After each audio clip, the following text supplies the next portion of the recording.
दूसरे विश्व युद्ध के बाद 1949 में नाटो की स्थापना की गई थी। यूरोप में दोबारा युद्ध न हो और सोवियत संघ के बढ़ते हुए कदम को रोका जा सके, इसी उद्देश्य से इसको बनाया गया था। यूरोप में शांति और सुरक्षा बनाए रखने में इसने एक महत्वपूर्ण भूमिका निभाई है।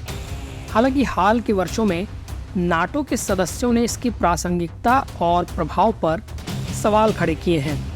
साल 2019 में फ्रांस के राष्ट्रपति इमैनुअल मैक्रों ने कहा था कि नाटो अब दिमागी रूप से मरा हुआ है, पुराना और संपर्क से बाहर हो गया है।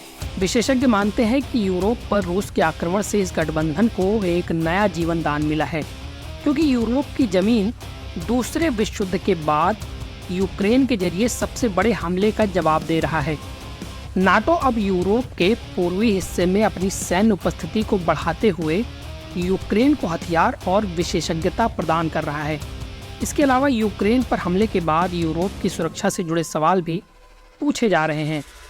हालांकि अब फ्रांस के राष्ट्रपति इमैनुअल मैक्रों कहते हैं कि रूसी राष्ट्रपति पुतिन ने एक बिजली के झटके के साथ नाटो को जिंदा किया है।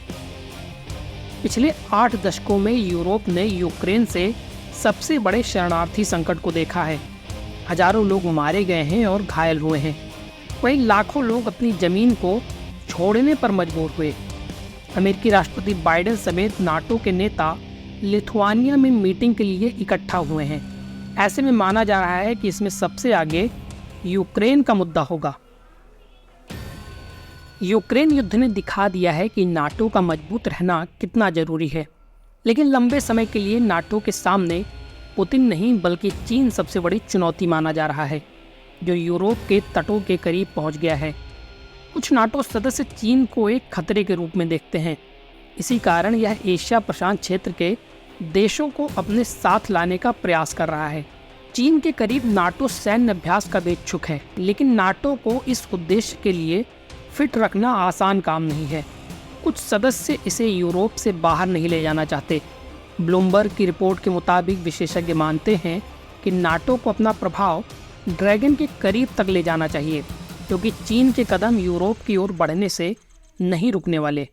हालांकि कुछ मानते हैं कि नाटो का बाहर जाना अमेरिका की विदेश नीति के लिए काम करने जैसा होगा। अभी यह एक बड़ा सवाल है कि नाटो अगले 1 दशक में कहाँ होगा। नवभारत टाइम्स की रिपोर्ट।